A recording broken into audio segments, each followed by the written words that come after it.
Ya, nantinya tentu di Studio 2 CNN Indonesia juga akan hadir sejumlah perwakilan dari tim ya, paslon nomor 1, 2 maupun 3 yang akan berdialog bersama rekan saya Rifana Pratiwi. Tapi sekarang kita ingin mengetahui terlebih dahulu bagaimana kesiapan dari debat Capres kali ini. Kita akan pantau kesiapan dari ketiga calon presiden jelang debat malam nanti. Langsung saja terhubung dengan rekan-rekan saya, produser lapangan CNN Indonesia, Bella Mulahela, Nabila Putri, yang saat ini sedang mengikuti kegiatan dari masing-masing paslon, serta ada pula nanti ini dia koresponden CNN Indonesia yang juga hadir di sini. Oh, yang di tengah bahkan juga ada Diana Valencia yang ada di sini ya. Kita akan ke nomor 1 dulu. Saya mau tanya ke Nabila Mulahela, persiapan malam ini apa yang kemudian dilakukan oleh Anies Baswedan?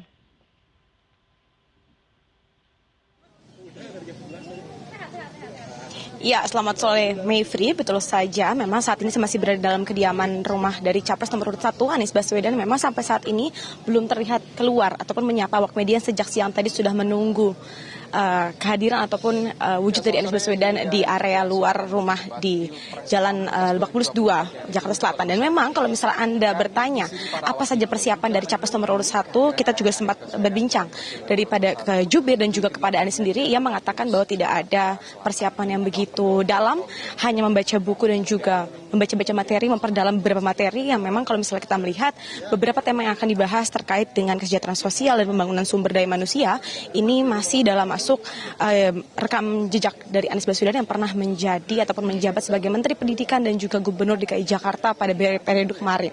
Dan memang kalau misalnya kita melihat beberapa agenda Anies yang biasanya ini keliling untuk berkampanye, ini memang Anies selama 2 hari terakhir, yaitu pada hari Sabtu dan juga Minggu ini memang saja agendanya internal, artinya adalah persiapan debat mulai dari persiapan fisik dan juga persiapan materi. Dan memang kalau misalnya kita melihat beberapa agenda kampanye Anies sendiri, 2 hari lalu begitu Anies juga sempat ada forum desak Anies yang membahas terkait dengan kesejahteraan sosial dan juga bagaimana nasib pendidikan di Indonesia, tepatnya kepada seluruh anak-anak SMP dan juga SMA dan bahkan anak-anak kuliah begitu.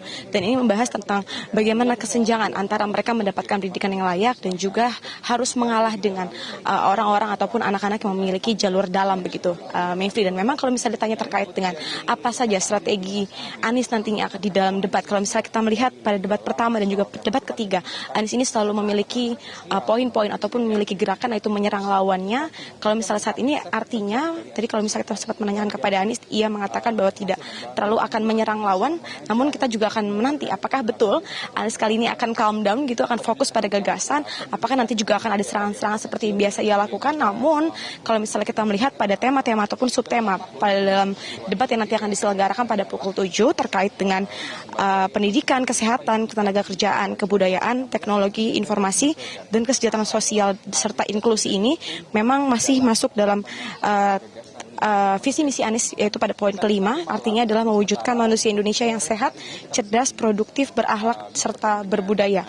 Memang itu yang selalu dibahas ataupun diangkat oleh Anies terkait dengan budaya dan juga bertemu dengan tokoh masyarakat, tidak hanya kepada relawan dan juga relawan ataupun juga simpatisan dari partai-partai pendukung. Artinya juga Anies ini menemui beberapa elemen masyarakat untuk menantikan ataupun menyatakan dan mengetahui apa saja sebenarnya yang diinginkan ataupun dicita-citakan oleh mereka sampai saat ini memang belum terjadi. Begitu, kembali ke Anda, Mayfrey. Baik, itu tadi laporan langsung dari Nabila Mulahela melaporkan dari Lebak Bulus, Jakarta Selatan. Selamat kembali melanjutkan tugas. Kita bergeser ke kesiapan dari calon presiden nomor urut 2, ini Prabowo Subianto. Kita lihat Diana sudah ada di Kertanegara sejak tadi. Ada kesiapan khusus tidak ya dari Prabowo Subianto untuk malam ini? Ya, selamat sore Mevri. Tidak ada persiapan khusus bagi seorang Prabowo Subianto di debat Capres terakhir ataupun debat pamungkas di Pilpres 2024. Kalau saya boleh sampaikan bahwa memang saya berada di Kertanegara 4, tetapi saat ini Prabowo Subianto berada di rumah dinasnya sebagai Menteri Pertahanan, yakni di kawasan Widya Chandra. Baru nanti mungkin sekitar 1 atau mungkin setengah jam lagi, ini baru akan datang ke Kertanegara 4, kemudian bersama dengan Gibran Rakabuming Raka, calon wakil presidennya, ini ini baru akan menuju ke JCC pada pukul 18.20 ataupun 18.30 waktu Indonesia Barat. Nah, bicara soal persiapan, perbedaan dengan debat ketiga dan juga debat kelima ini cukup menarik. Kalau debat ketiga ini menurut informasi dari salah satu narasumber saya di TKN menyebut bahwa Prabowo mungkin terkesan emosional ataupun bermain bertahan karena ia merasa bagian dari pemerintahan. Sehingga memang kalau dilihat pada debat ketiga, pasangan 01 dan juga 03 banyak menjabarkan data yang cenderung untuk menyerang ataupun diminta untuk klarifikasi pihak 02. Nah, pihak 02 yakni Prabowo ini lebih banyak bermain bertahan begitu ya. Kalau untuk tema pada debat pamungkas malam hari ini sebenarnya pendidikan, kebudayaan, kesejahteraan sosial ini sebenarnya bukan barang baru bagi Prabowo Subianto karena Prabowo Subianto sejak meniti karir di tentara kemudian juga lulus. Ini kalau kita ingat begitu ya, Prabowo merupakan salah satu sosok pencetus SMA Taruna Nusantara. Kemudian sebagai Menhan ia juga banyak mendirikan politeknik. Ini artinya bahwa memang Prabowo ini punya rekam jejak kepedulian terhadap kepemimpinan yang sebenarnya cukup tinggi. Hal ini dituangkan pada Asta Cita ataupun program visi misi dari pasangan calon nomor urut 02 ini. Salah satunya adalah fokus kepada kesejahteraan guru. Disebutkan ada beasiswa bagi dosen, kemudian bagi anak-anak guru. Terlebih di sini sebenarnya tidak hanya anak-anak guru ya, tetapi juga ada petani, nelayan dan lain sebagainya. Sehingga karena memang hari ini Prabowo Subianto akan bicara terlebih dahulu begitu ya, mendapatkan giliran pertama untuk menyampaikan visi misi, sehingga nantinya kurang lebih visi misi itu yang nanti akan disampaikan. Belum lagi soal kesejahteraan sosial, ini kita tahu ya, Prabowo Subianto dan juga Gibran Raka Buming Raka merupakan salah satu paslon atau bisa saya katakan begitu dalam pantauan tim CNN Indonesia ini yang selalu mengklaim dirinya adalah bagian dari tim Jokowi, sehingga program-program Presiden Jokowi tidak pernah luput disampaikan, akan terus dilanjutkan. Sehingga kalau saya lihat begitu ya, tadi saya baca di Asta Cita ataupun di dokumen visi misi Prabowo Subianto ini menyebutkan kurang lebih ada 8 kartu, mulai dari kartu Indonesia Sehat, kartu Anak Sehat sampai dengan kartu Prakerja. Ini juga merupakan lanjutan dari program pemerintahan Presiden Joko Widodo yang sedang berlangsung. Kemudian juga ada program kredit usaha, mulai dari kredit usaha petani sampai dengan yang terbaru yakni kredit usaha milenial.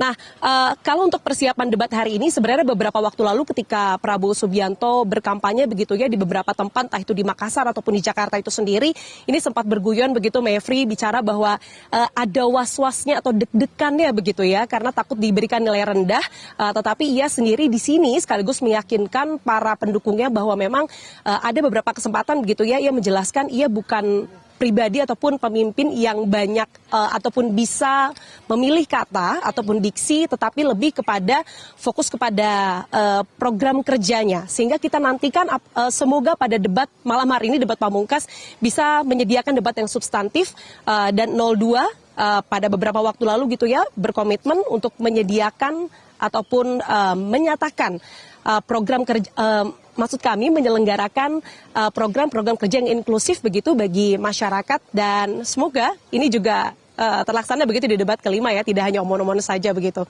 Mevri, kembali ke Anda. Baik, kita tunggu nanti seperti apa ya gagasan-gagasan yang akan disampaikan di debat pamungkas atau debat kelima dari Capres di pemilu 2024 ini. Terima kasih atas laporan Anda, Diana. Nanti kita update kira-kira jam berapa mulai ada pergerakan menuju ke JCC. Saya bergeser dulu untuk memantau bagaimana nih kira-kira persiapan dari Capres nomor urut 3 Ganjar Pranowo yang malam hari ini juga akan ada dalam debat. Nabila Putri, apa kesiapan yang sudah dilakukan oleh Ganjar Pranowo jelang malam ini?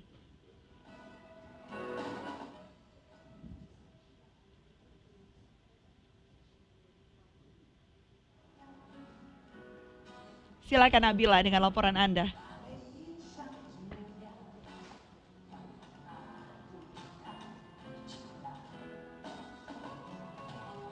Baik.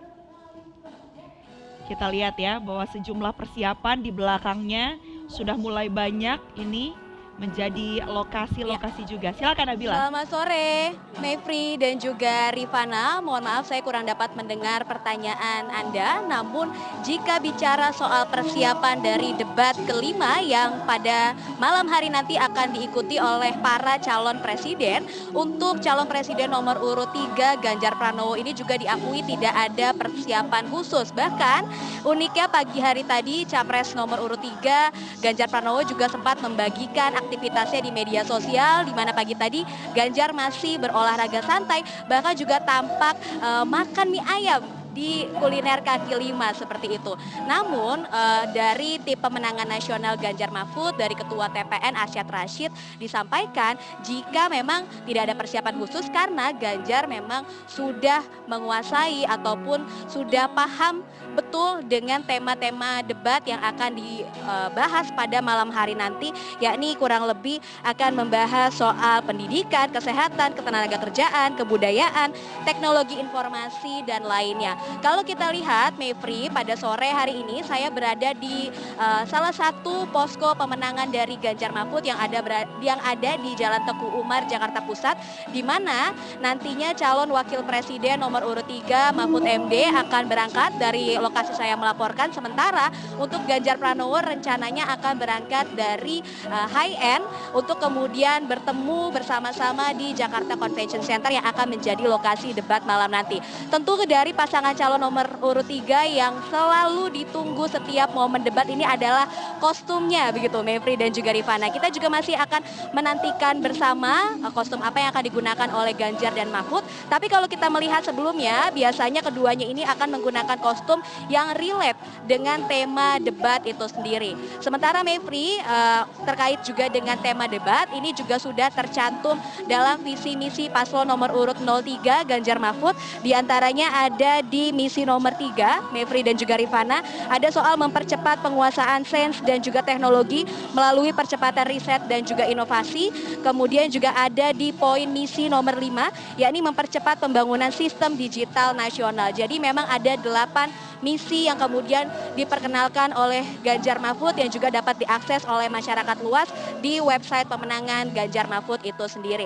Kalau kita lihat dari tim pemenangan nasional Ganjar Mahfud ini juga bahkan memiliki deputi khusus, deputi inklusi yang kemudian menunjukkan jika pasangan ini memang memiliki kepedulian khusus terhadap inklusi, kemudian juga terkait dengan pendidikan yang juga akan menjadi salah satu subtema dari debat malam nanti.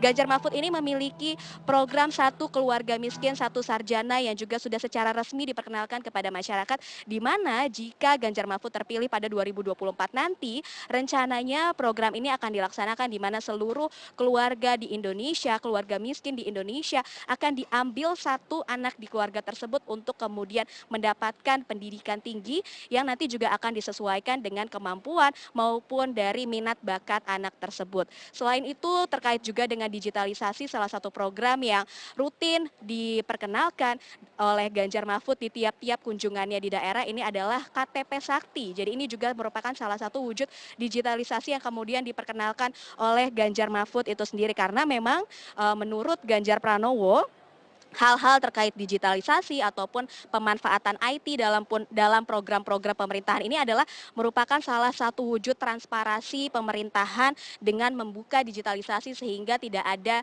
kemudian data yang ditutup-tutupi, yang memang data tersebut dibutuhkan oleh masyarakat yang akan kemudian didigitalisasi oleh paslon nomor urut 03 Ganjar Mahfud. Mevri, rencananya memang Ganjar akan berangkat dari High End dan hari ini agenda dari Ganjar Pranowo ini merupakan agenda internal dalam rangka persiapan debat Pilpres kelima malam hari nanti. Sementara untuk calon wakil presiden nomor urut 3 Mahfud MD hari ini masih berkeliling ke sejumlah daerah. Pagi hari tadi kita ketahui Mahfud berada di Pasuruan, Jawa Timur untuk kemudian menghadiri kampanye akbar bersama salah satu partai pengusungnya, Partai Hanura. Kemudian pada siang harinya Mahfud diketahui juga menghadiri kampanye akbar yang ada di Batam, Kepulauan Riau. Kalau kita lihat memang setelah Mahfud MD MD tidak lagi menjabat sebagai Menko Polhukam RI. Mahfud MD ini tampak langsung tancap gas Mevri dan juga Rifana untuk berkeliling di sejumlah daerah-daerah di Indonesia untuk kemudian menghadiri kampanye akbar, memperkenalkan program-program Ganjar dan juga Mahfud, karena memang setelah tak lagi menjabat sebagai Menko Polhukam, artinya nih Mahfud MD sudah tidak perlu lagi mengajukan cuti dan lain sebagainya, dan diakui sendiri oleh Mahfud bahwa dirinya merasa lega setelah tidak lagi menjabat sebagai Menko, dalam konteks kemudian bisa leluasa untuk melaksanakan kampanye dalam rangka Pilpres 2024 sendiri. Kita tentu akan nantikan bersama malam hari nanti poin-poin visi misi yang akan disampaikan oleh Capres Ganjar Pranowo terkait juga dengan tema debat, kejutan-kejutan apa, kemudian juga pertanyaan-pertanyaan yang akan dilontarkan seperti itu dari Ganjar ke dua calon presiden lainnya. Namun kami pastikan juga informasi yang kami dapatkan dari Ketua Tim Pemenangan Nasional Ganjar Mahfud Arsyad Rashid, Ganjar Pranowo siap untuk menghadapi debat malam hari nanti, dan angin segar juga datang dari sejumlah pihak di mana dukungan-dukungan kepada pasangan calon ini terus berdatangan.